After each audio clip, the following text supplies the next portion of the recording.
Oh, vocabulary. Yep, it's a question of memory.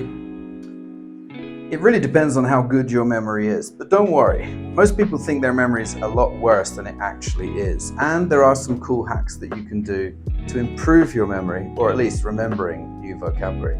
So in this video, we're going to talk about the best way to memorize new vocabulary and get it functioning into your English language. Now, to talk about memory and vocabulary, we're going to talk about first a little theory that exists in marketing. It's called the 7 touches of marketing.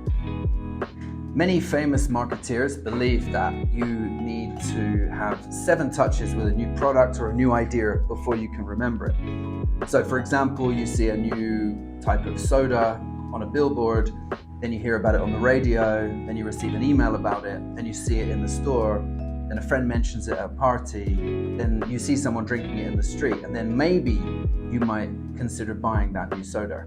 And there's literally tons of research on this online. So if we apply that to vocabulary, that means that if you have a new word or phrase, you need to kind of fabricate 7 different instances in which you're seeing that word or phrase and then hopefully using it as well. And we found with our students that once a student uses it around 6 or 7 times, it stays in their vocabulary for good. Okay, so first, let's choose a random word.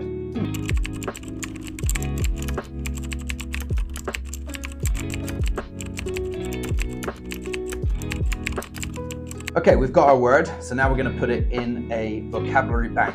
This is the best way to write your vocabulary when you're learning it. Don't use a notebook and a pen.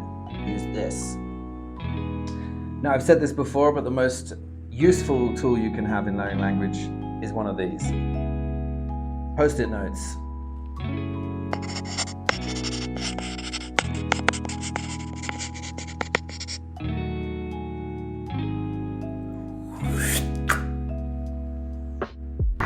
Another way to practice your vocabulary is writing sentences. Write down sentences in different contexts, practicing with your new word. Write as many as you can, maybe 2 or 3 a day. That should do it.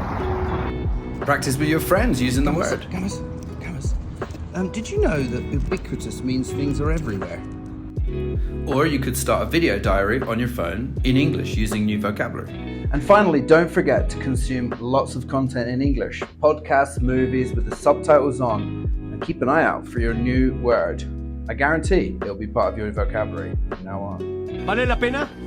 Oh, sí, lo vale. Si tienes la fuerza necesaria.